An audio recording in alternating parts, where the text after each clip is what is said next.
Boa tarde a todos. Obrigado aí pela presença aí para mais essa demonstração técnica, né, aqui da FEIPLAR 2012. Nós somos da empresa Raico, que é uma empresa mundial, distribuidora de resinas, poliésteres insaturadas. E estamos situados em Mogi das Cruzes, né, sendo que a matriz ela fica na Carolina do Norte, nos Estados Unidos. O processo que nós vamos demonstrar hoje, que é o RTM, né, que começou como RTM e hoje, através do desenvolvimento, né, da evolução, né, a tendência é nós evoluirmos as aplicações. Então, primeiramente, o RTM era o RTM, né, onde você utilizava só pressão. Então, os moldes eram muito mais pesados, né, eram difíceis de você estar manuseando. Então, você precisava de equipamentos para poder mover esses moldes, né, devido ao peso desses moldes. Aí, com a evolução, apareceu o RTM Light, né, onde você você não necessita, tá, de tanta pressão para fazer essa aplicação. Né? Por quê? Porque essa aplicação é feita através da injeção da resina e aplicação do vácuo. Então, quando você injeta a resina no molde, tá, se você não tiver o vácuo auxiliar, esse molde precisa ser muito bem reforçado. Por quê? Porque para você manter a uniformidade da sua peça. Com o RTM Light, como você aplica o vácuo, então quando você injeta, você está puxando, você está auxiliando, né, a penetração da resina. Em si, falando de resina, né, que é a resina poliéster insaturada, para esse processo necessita-se de uma resina específica, né? É uma resina não tixotrópica, né, porque ela vai ser injetada, então ela não tem o problema do escorrimento, no caso dos outros processos que são feitos, né, que são a laminação spray-up, né, e aí você necessita dessa tixotropia. Então é uma resina específica, né, uma resina de baixa viscosidade, tá, porque as resinas de RTM, no processo de RTM, para as resinas, são utilizados cargas minerais, né, para você reduzir o custo, né, para você manter mais rigidez na peça, para que você reduzir também a contração e a uniformidade da peça, tá? A resina que nós vamos utilizar aqui, que é da nossa linha, é a resina 10224 HP. O sistema de catálise dela é o sistema utilizado, o sistema de que nós chamamos de AAP, né, que é o acetil acetona peróxido. Tá? O que tem de diferente desse AAP em relação ao MEC? O AAP, tá, o RTM, por ser uma peça, né, ser um processo de média produtividade, tá, que normalmente você injeta uma peça aí, e dependendo do tamanho, você tem o seu tempo, né, mas a desmoldagem é muito rápida em relação aos outros processos, que é o processo de laminação spray. Então, você tem aí um tempo, se você tem aí um tempo de gel entre 5 minutos, que é o tempo de injeção, você tem aí um tempo de desmoldagem no máximo de 20 minutos. Nós temos aqui o molde, tá? Que é feito aí com gel, pode ser isofitálico, éster vinílico, tá? Onde esse molde, tá? Esse gel que vai ser submetido, né, que vai ser fabricado esse molde, ele tem que ter alta resistência, né? Resistência à temperatura, porque esse molde ele vai, esse processo ele permite a utilização do molde, né, várias vezes durante o dia, né? Então, porque a produção é mais média, né? Média produção. Então, você utiliza muito esse molde. Esse molde é muito requisitado durante o dia, né? Dependendo, lógico, do tamanho da peça, né? Uma peça pequena você molda, desmolda várias vezes. Então, o gel utilizado tem que ser um gel, né, especial, não pode ser um gel convencional, tá? Embora você tenha peças que são utilizados, moldes que são utilizados os géis tipo isofitálico, né? Mas o indicado normalmente são os géis éster-vinílicos para molde, né? Que são muito mais resistentes, né? As resinas éster-vinílicas são mais resistentes aos solventes. Então, no caso do solvente, é o número de estireno, né? Então ele vai suportar mais essa tiragem de peça, né? E garantir mais a qualidade final, né, da sua peça. Obviamente, se você tem peças onde você vai tirar em gel coat, então você tem que ter uma ótima qualidade, né, no gel para manter o brilho. Se é uma peça que você, de repente, você não tem tanto compromisso, né, que você vai pintar, depois vai lixar, tá? Aí tudo bem, né? Você pode estar utilizando um gel isofitálico, mas se é uma peça que você tem que manter essa qualidade, então você usa um gel éster vinílico. Eu estava falando no sistema de catálise da resina, está falando do AP e do MEC. O AP, você consegue produzir peças, né, no intervalo de cura, né, menor. Ele te dá uma velocidade na cura em relação ao MEC. Né, o MEC, embora dê um gel time mais curto, mas o intervalo de cura, normalmente, ele é mais longo que o AP. Nós temos aqui a segunda parte do molde, tá? A segunda parte do molde, que é a parte leve. Antigamente, como era molde rígido, extremamente reforçado, uma pessoa não conseguia manusear, né? Precisaria de mais de uma pessoa ou até uma talha para poder estar deslocando esse molde. Esse molde, essa parte transparente aqui, é um gel coat, né, isofitálico ou éster-vinílico, não pigmentado, que serve para quê? Para você verificar, né, na hora que você estiver injetando as partes, né, como que vai ser o fluxo dessa resina, né, no molde. Nós temos, né, para fechamento do molde, tá, nós temos aqui um vedante externo, né, uma borracha apropriada, tá, fazer o externo, e tem uma borracha interna, né, onde vai se ter o canal, né, do vácuo. Então, o fechamento desse molde, ele é fechado através do vácuo. Então, você tem um vácuo periférico, que é delimitado por essas guarnições de borracha, tá? E você tem mais uma borracha que vai delimitar o fluxo da resina. Quando você faz a injeção da peça, né? Quando você vai fazer a injeção da peça, o que acontece? Ele vai estar fechado. O vácuo que está aqui não pode ter perda por esse vácuo que está sendo puxado aqui, porque senão a resina vai migrar para esse lado, né, da peça e você vai acabar perdendo. Tá, ok? Então, a entrada de ar também é importante. Então, tem que estar muito bem vedado, não pode ter nenhum orifício que possa permitir com que, na hora que você faça a aplicação do vácuo para fechamento, esse orifício ele acaba diminuindo a sua pressão de fechamento. Tá? Então, é um sistema muito simples, tá, de fechamento, que é fechado através do vácuo. Uma vez que a peça já foi injetada, né, o molde, aí você faz a resina, já tiver uma resistência, uma cura que a gente chama adequada para desmolde, é só você cortar o vácuo, né, já é o suficiente para você estar abrindo essa tampa. Você não precisa, no sistema anterior, o que tinha? Você tinha que ficar abrindo, né, utilizando chaves, apertando, né, então você acabava sendo um sistema mais demorado em relação ao RTM Lite. A manta que é utilizada é uma manta específica. Eu posso usar aí uma manta 450, né? O que acontece?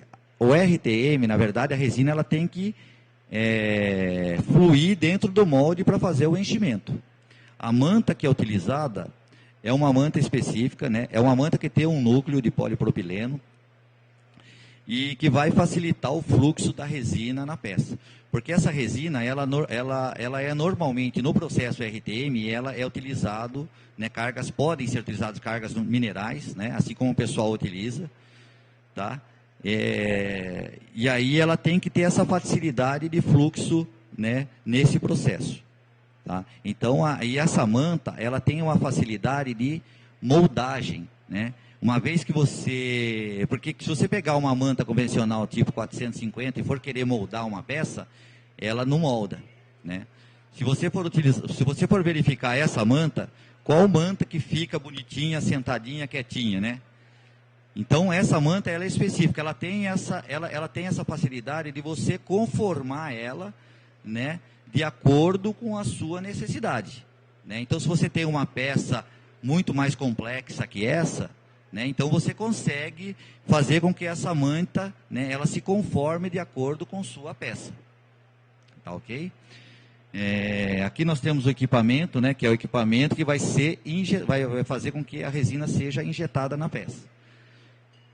A injeção ela é feita a 1 bar, né? A injeção é feita a 1 bar, lá nesse processo. Se deve tomar cuidado o seguinte: a pressão que você, né, a pressão que você vai imprimir, né, através desse equipamento, né, que é a injetora de resina, o que vai acontecer? Ela não pode ser maior do que a que você está fechando com o vácuo. Porque o que vai acontecer? Se você imprimir uma pressão maior, você vai fazer o quê? Você vai abrir essa peça, e aí você vai perder todo o processo. Então, a injeção é feita, a pressão é menor do que a pressão de fechamento. Tá? Agora, a pressão de fechamento, você usa a pressão total. Né? O que você conseguir de vácuo, você faz. Quanto mais vácuo você tiver na pressão de fechamento, é melhor. E o puxamento também não pode ser utilizado um valor, né, uma pressão maior, muito alta, porque senão você puxa muito rápido, tá? E você pode gerar microbolhas na peça. Então tem que ser uma coisa balanceada. Tá ok? Tem que ser uma coisa balanceada. Então você injeta, né, e puxa também num fluxo de vácuo, né, baixo, para você poder não gerar tanta bolhas na peça. Porque o que acontece? Como é vácuo, né, a resina ela tem o diluente que é o monômero de estireno. Tá? E o monômero de estireno a 30 graus, numa pressão de 1 atm, é suficiente para ele evaporar. Né? É igual ferver água, né? Então, quando você abaixa a pressão, o que acontece? A tendência é borbulhar. Não sei se vocês já fizeram aí quando o pessoal que estudou química fazia aqueles testezinhos de aplicar vácuo na água, né? A 25 graus ficava borbulhando. Né? É a mesma coisa, se você pegar a água e aplicar vácuo, a 25 graus vai ficar borbulhando. Por quê? Porque ela se abaixou a pressão dela. Tá ok? Então, vamos dar seguimento aí Esqueci alguma coisa, seu Luiz? Inclusive aqui o seu Luiz, né, o Lucas, né, o pessoal da Bimaco, está nos auxiliando aí, agradecer aí o auxílio deles aí, né? Fizeram a gentileza e cederam aí um pouco do tempo deles aí para estar nos ajudando. Agora está se fazendo o fechamento, né? Uma coisa importante, pode colocar, uma coisa importante. Tá. Agora ele vai fechar o molde. Só um minutinho. Fechou? Se for verificar, a gente consegue levantar. Agora ele vai fazer a aplicação do vácuo. Uma vez que ele fez a aplicação do vácuo, lembra que eu falei para você? O vácuo está aqui, ó. Ele está fechando aqui, que é o que? Justamente para manter a pressão máxima de fechamento. Tá? Então, o que é importante? Esse vácuo que está passando aqui, porque aqui tem um canal, tá? Ele não pode, tá? Ele não pode passar para cá, não pode ter interferência. Esse meio aqui, esse vácuo aqui, não está puxando aqui o meio, ele já fechou. Uma vez que ele fechou, essa borracha que está na periférico aqui do molde, ele selou.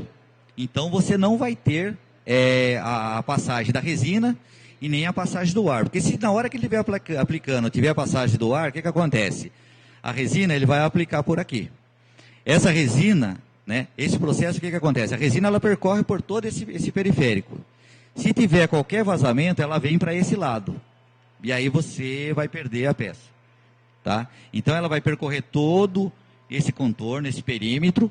Tá? Ela vai entrar através da fibra de vidro, que é a fibra de vidro específica, né? Que é a manta específica. E depois o resíduo vai sair aqui na caneca. Tá?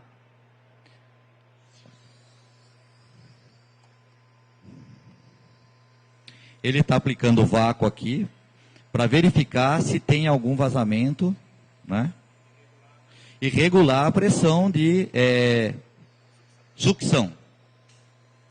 Quando a gente fala pressão, tem pressão positiva e pressão negativa. Então, falando em sucção, já subentende que é mais fácil, né? É uma coisa que está puxando, tá?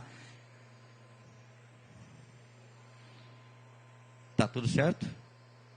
Tá tudo em ordem, né? Então ele já fez o teste, já viu aqui que já está tendo vácuo, né? No fechamento, quando ele faz o fechamento, não sei se vocês perceberam, mas ele fez o teste. Qual que é o teste? Ele tampou aqui e aqui. Depois ele tirou o dedo, por quê?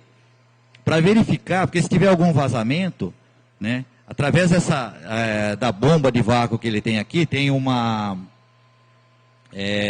manômetro. E ele vai verificar se está tendo perda de pressão. Se tiver perda de pressão, o que vai acontecer? Pode ser que tenha alguma falha. E na hora que coloca-se a manta, se você deixar alguma pontinha, né, que transpasse, tá, a borracha de vedação, o que vai acontecer? Ela vai servir de filamento para poder passar o ar e você vai perder a pressão e passar a resina ali. Então agora o Sr. Luiz está preparando aqui a parte da máquina, né? Que é o que ele é especialista aqui nessa máquina aqui. Se alguém tiver alguma dúvida, alguma coisa sobre o equipamento, né? A gente pode estar falando, o Sr. Luiz está aqui também para estar tirando alguma dúvida. Ele está verificando ali o MEC, o catalisador aqui. Está vazando?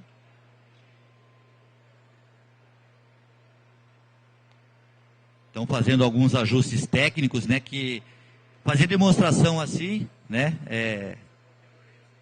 Tá. Ele está me falando aqui, ó, sobre o bloqueador de resina. O que acontece?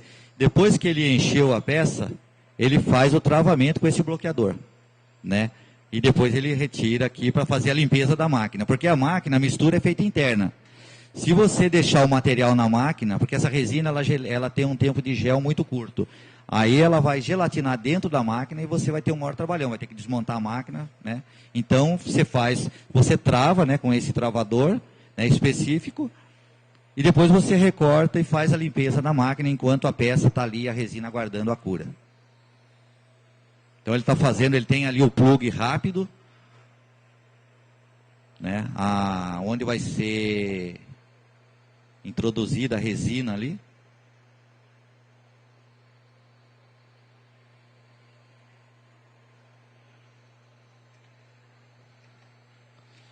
E esse processo RTM é muito interessante porque vocês podem fazer peças de diferentes dimensões, né? Desde que você...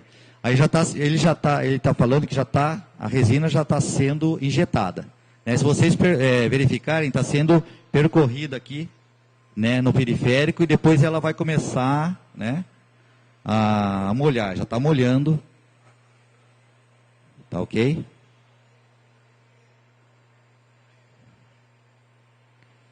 Aí já está quase terminando. Vocês podem verificar que é um processo bastante rápido, né? E uma vantagem desse processo é que o quê? Vocês estão sentindo o cheiro de estireno aqui ou não? Pode ser que, né? É um processo limpo, né? Então você não tem emanação de estireno. Hoje uma das grandes coisas, né, que a gente se prega, né, é pelo meio ambiente. Então você está reduzindo, né? Aí eu diria para você que uns 99% da emissão de estireno, né? Se não for quase 100, né? Obviamente que no processo, né, na hora que você desmolda, tem um resíduo ainda mais. Em relação aos outros processos, quando se fala em laminação por spray-up, na hora que você está espraiando a peça, né, a quantidade de estireno que sai, né, a quantidade que pulveriza é muito grande. Então, você não está só agredindo o ambiente, mas sim a pessoa que está trabalhando ali. Então, por isso que é muito importante, né, num processo, no caso de laminação spray-up, a pessoa está usando máscara, luva, né. Nesse processo, o que acontece? A pessoa está menos vulnerável a tal respirando o monômero de estireno, que é o solvente, né, universal das resinas poliésteres. Né. Aqui ele já fez o fechamento, foi realizado já, que o corte está realizando a limpeza. Né. Se ele esquecer de fazer a limpeza, ela vai endurecer e vai ter problema. Tá? Depois que ele encheu, essa caneca, né, já foi tirado o excesso de resina, já saiu aqui. Tá? Você pode controlar esse excesso de resina.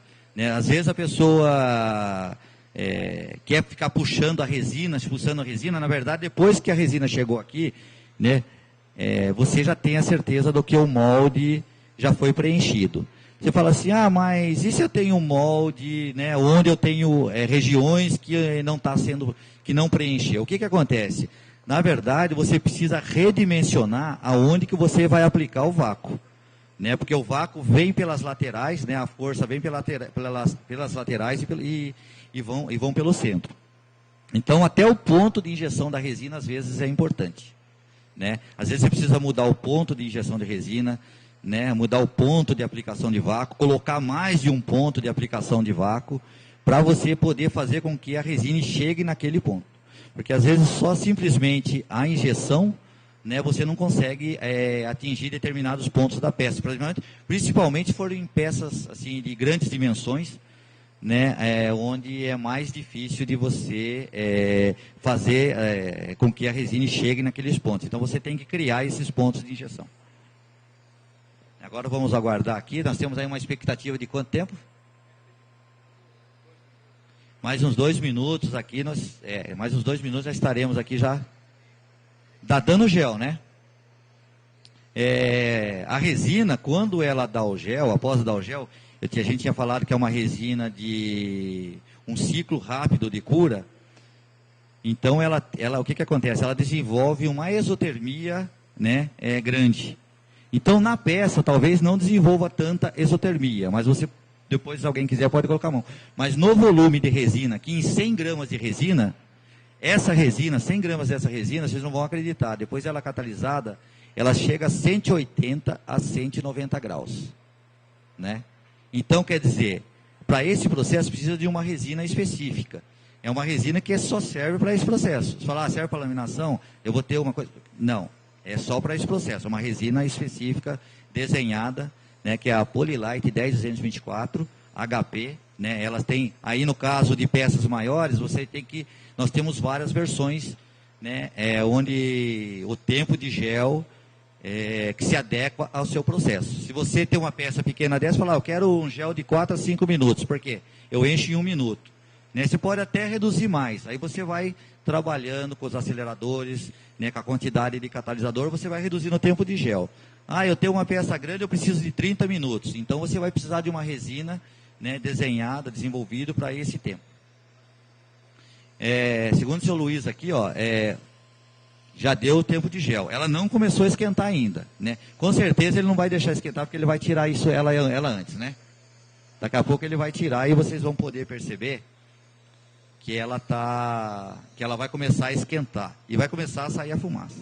Uma coisa importante quando a gente fala de resina, né, a gente fala de peróxido, a gente tem que lembrar que esses materiais são materiais inflamáveis. E materiais, né, imagine você pega um bloco desse, né, você está lá na sua fábrica. Então, falando de tudo isso, a gente tem que falar também da segurança, né, da sua empresa, que é importante. Né? Então, o peróxido, né, tem que ter um local adequado para armazenamento. Não pode ser deixado o frasco aberto, porque pode cair alguma impureza, contaminar o seu peróxido. Não pode deixar próximo de materiais metálicos. Né? Às vezes a pessoa pega o peróxido, coloca num bule, né? Já viu, o pessoal coloca lá. O que acontece? O metal, ele degrada o peróxido. Tá? E depois, quando você for fazer a injeção da peça, aquele peróxido já vai estar degradado. né? Então, muitas vezes você vai ter problema na cura da resina, tá? E às vezes você culpa a resina, mas na verdade não é a resina, é o peróxido que está degradado, porque o peróxido, o próprio nome fala peróxido, então é hidróxido, peróxido de hidrogênio, é como se for a água oxigenada. Porque o peróxido ele é composto em quê? Água oxigenada e os outros, né, monômeros, né, e dímeros, tá? Então essa é a composição de um peróxido. O peróxido é que faz com que a resina inicie a gelatinização, né? Então o peróxido, a resina é uma resina a 10224, a Polilite 10224 é uma resina pré-acelerada, tá? O que significa isso pré-acelerada? Ela contém metal, tá, de cobalto na sua formulação. Agora o seu Luiz acabou de tirar aqui. Se vocês observarem, olha lá, já começou a gerar isotermia aqui. Se tivesse até um termômetro, você podia ver que ela já está aí com uns 90 graus ali, ó. Se vocês ficarem observando, vai começar a levantar, né? Agora ele já tá finalizando o processo aqui. Está finalizando, que eu digo o seguinte, ele está tirando algumas peças aqui que nesse momento não é tão importante. Agora é só aguardar a cura, porque o que acontece? Se você abrir o molde antes, né, que ela tiver meia molenga ainda, a resina sabe que ela tem aquela propriedade, o pessoal não gosta muito, que é a contração, né? Então, se ela chegar próximo da cura, né, dentro do molde, o que vai acontecer? Ela vai ficar uma uniformidade melhor. Se você desmoldar antes, tá? Ela tiver, a gente chama no ponto verde, ainda meia molenga, né? Você pode criar microtrincas na peça, né? E aí ela, a hora que ela começar a curar realmente, ela pode, dependendo da peça, ela vai deformar. E aí, como eu estava falando dos rejeitos, né? Segurança, né? E resina é material inflamável. Se você pega uma peça daquela ali e joga num lixo, né, que não é adequado, né, onde você já jogou seus papel, solvente, tudo, você pode gerar aí, você tem aí um princípio de incêndio. E uma vez que gerou, que teve esse princípio de incêndio, você acaba saindo um pouco fora do controle, porque são materiais inflamáveis. E o peróxido, eu estava até falando lá da parte de você, em contato com o metal, ela perde eficiência, por quê? Porque ela é formada por água oxigenada, pelo monômero e pelo dímero, né? Então, a água oxigenada é que vai reagir com o metal que contém na resina, que a resina é pré-acelerada. Tá? O que vai lá dentro? É o cobalto, né? Isso aí acho que é comum para todos. O pessoal às vezes até fala assim, ó, não mistura catalisador com cobalto. Por que não mistura catalisador com cobalto? Se você misturar, a reação é tão violenta que ela vai gerar uma isotermia grande e vai pegar fogo. Então, você pode comprometer, né, toda a sua fábrica aí. Tá? Colocando a mão no molde aqui, a gente já está sentindo que a temperatura já está passando aqui dos 45 graus. Está mais ou menos 45 graus, ponto 8, né? Está dando para sentir aqui. É isso aí. Né, seu Luiz? O seu Luiz falou que ó. Agora ele já está tentando abrir, por quê? O que acontece? Ela está ainda em processo de cura e ela não deu aquele ponto de contração. Tá? Se você pegar a resina e colocar num copo, sabe esses copos que a gente toma de vez em quando uns tragos no bar? Se a pessoa chama de copo americano, né? Então você coloca umas 100 gramas ali, você vai ver que a resina fica ali. Na hora que ela começa, ela der isotermia, daqui a pouco ela começa a contrair, ela solta do copo. Agora já foi tirado a tampa e aqui está a peça. Nós vamos aguardar para depois fazer o desmolde da peça. Vocês podem ver quantos minutos deu? Deu 10 minutos, né? Foram 10 minutos e um tempo de injeção aí mais ou menos de 1 minuto, tá? Um tempo de gel aí de aproximadamente 4 a 5 minutos. Então em 10 minutos nós vamos tirar essa peça. Tá? Vocês podem ver, né? É que nem eu falei, vocês não estão sentindo o cheiro de estireno, né? Pode ser que comece a sentir um pouquinho agora, como ele abriu, ela está em processo de cura, o estireno ele participa da reação, mas tem uma parte do estireno também que ele começa a volatilizar, né? Que é aquele que ficou mais na superfície. Como o sistema é fechado, né? Então, acabou ficando preso um pouquinho desse gás de estireno aí. Mais um minutinho aí, né? Vocês tenham calma que vai desmoldar, né?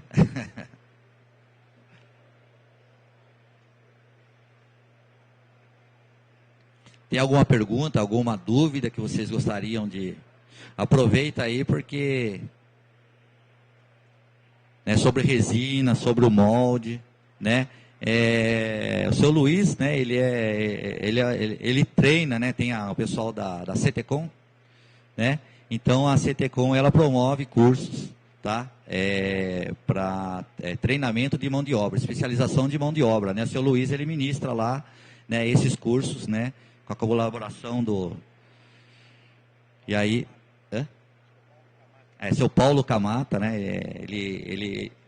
Eles têm, né, esse programa, né, esse treinamento. Então, se algum de vocês se interessarem, quiser melhorar a mão de obra, né, nas suas empresas, né, pode estar entrando em contato com o pessoal do CTCom, que com certeza vocês só terão a ganhar, né? Pelo site. Quer falar um pouquinho? Entra no site do Almaco, vai ter lá, e aí vocês se inscrevem, né, e vai ser muito bom, né? Eu mesmo já fiz, né, esse curso, né, recomendo, tá? Porque às vezes a gente acha que sabe tudo, né? Mas a gente na verdade não sabe, né, tudo, né? Então cada dia a gente está aprendendo mais, né? Então, ninguém tem uma pergunta aí? Todo mundo tá. Então eu vou seguinte, agora eu vou passar as questões para vocês responderem, tá? Quem responder tudo certo, ganha uma caneta da Raico.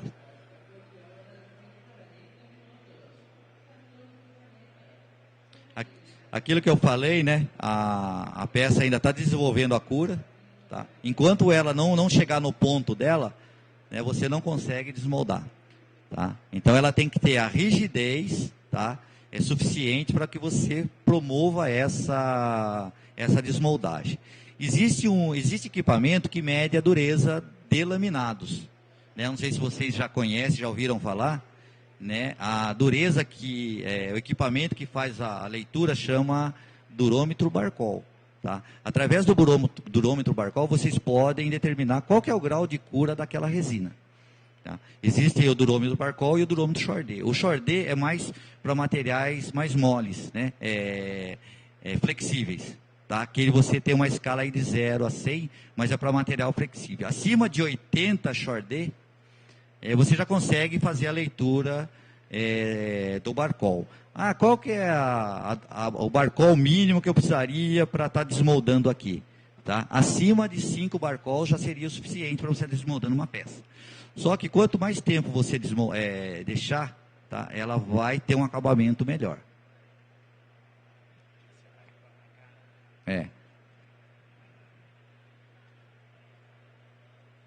O seu Luiz aqui está aos pouquinhos tirando aqui a peça, né? Porque ela pega uma pressão. Ela pega uma pressão, né? E ó, esse material está quente. Então, se ele tivesse um ar aqui, já tinha desmoldado. Essa é a peça, tá? Agora, aproveitando que ele virou a peça aqui, essa parte branca é o que a gente chama de gel coat, né? Isso aqui ele fez a aplicação, né, antecipadamente, né? Porque o molde você faz a aplicação do desmoldante, é aplicado um desmoldante semi-permanente, ou cera, ou PVA, né? Mas hoje em dia é mais utilizado o semi-permanente. E aí você faz a aplicação do gel, né? A nossa linha de gel, né, que é a linha Norpol e a linha Centergel, que a linha Norpol é a linha específica, né, para barcos, né, piscinas, spas, né?